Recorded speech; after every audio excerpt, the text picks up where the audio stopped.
Ladies and gentlemen, I wish to take this opportunity to thank the Honourable Speaker of Parliament for the invitation to participate in this evening's debate and together with my fellow panelists to deliberate on the topic, will Fiji's tourism industry lead to greater economic prosperity for the country as a whole?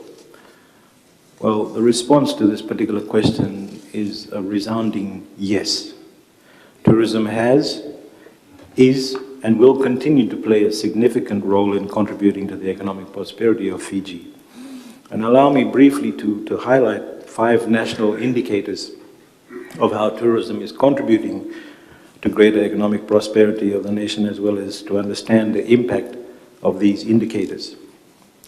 Firstly, tourism provides a direct sustainable growth towards Fiji's gross domestic product, which has increased from an average of 3% in the 1980s to 6.4% in 2011 and 2016. And importantly, the tourism industry's combined direct and indirect contributions to GDP averaged 30% over the past 7 years.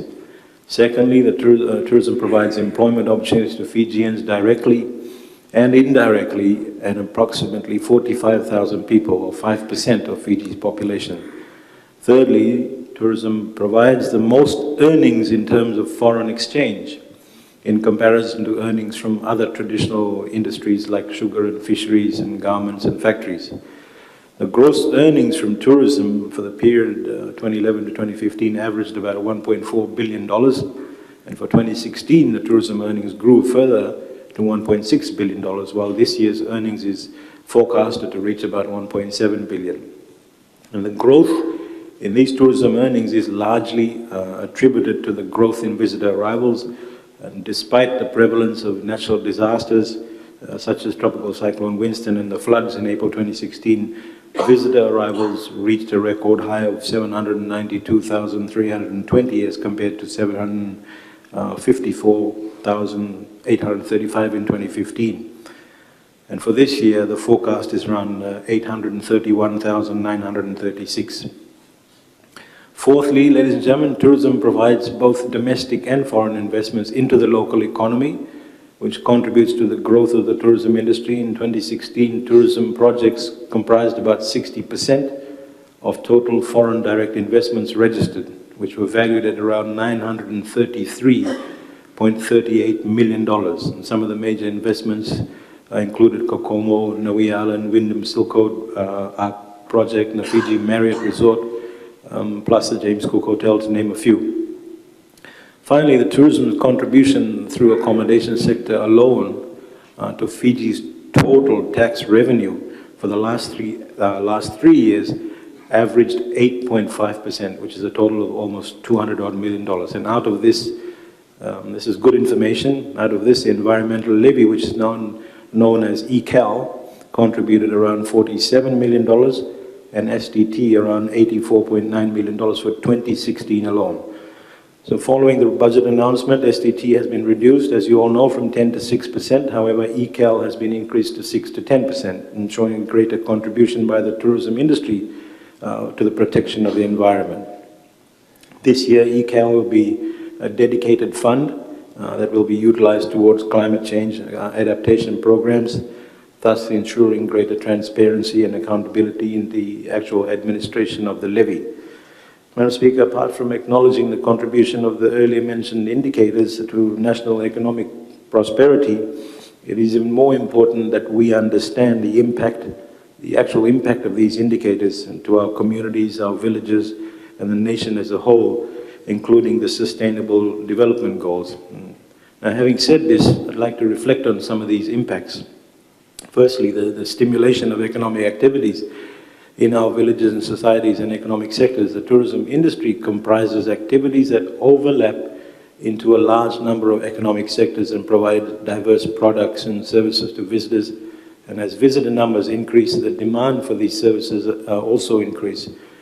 And these include transportation and storage and wholesale and retail trade, manufacturing and real estate and administration and support, arts and entertainment and recreation activities. For example, the development of a new resort in any particular area will activate interest in the surrounding villages and settlements to provide the auxiliary services and products. And through the establishment of the MSMEs, that we in turn encourage visitors to spend more in the local economy and contributing to the fair distribution of that particular tourism dollar. And this also contributes to SDG 8, which means decent work and economic growth, and SDG 10, reduced inequalities, and SDG 16, peace and justice. To add, since 2016, the Micro Small Business Grant Scheme that you all know about, administered through the ministry, has attracted about 44,000 applications throughout the country, and this demonstrates around 6% of the population that have interest in doing business. This particular program is one of the tools and economic activities, thus improving the impact of about 35,000 lives. Secondly is the eradication of poverty, obviously through increased forms of informal employment that capitalizes on local skills. And thirdly, it's the access to quality infrastructure and essential services. And tourism development necessitates the availability of infrastructure such as water, sewage, electricity, access to transportation services. And fourthly, and very important one, is the protection and preservation of Fiji's natural environment. Fiji's tourism industry relies extensively on its natural environment, which is why government continues to work closely with industry stakeholders. And government is also committed to implementing sustainable policies, for instance, the introduction of ECAL. Finally, ladies and gentlemen, the engagement of local suppliers also, such as farmers and fishermen and local crafters and local tour operators and so forth, to supply goods and services to the industry. And this, of course, supports the local industry, contributing to the economic spread of the tourism dollar to the communities and strengthening linkages between economic sectors, and of course lowering our import bill. And these are some of the many positive impacts that tourism has created. We have streamlined our focus towards increasing the yield from tourism industry instead of the volume, and we're working to position Fiji as the hub of tourism in the Pacific with our uniquely branded and must experience and value for money products. And we'll be continuing to target ourselves as the largest revenue earner and employer in Fiji. So, thank you, Madam Speaker. Thank you. I think the Honourable Minister, we're very much aware that the tourism is cornerstone of the Fijian economy, having contribution to our economy from 1.4 to 1.6, 1.7 billion dollars per year, which is very impressive. And also the environmental levy that you have put in place will raise $40 million for the protection of the environment in our country. Interesting are the impacts that you have mentioned, the stimulation of economic activities, particularly in the coastal areas and where there is tourism activity in islands, in the Asawas, unfortunately not in Onrailau, where I come from. And also the eradication of poverty, particularly in providing employment for our people, the access to quality infrastructure and services that tourism has contributed to, and also the preservation of Fiji's natural environment. Thank you very much, the Honourable Minister.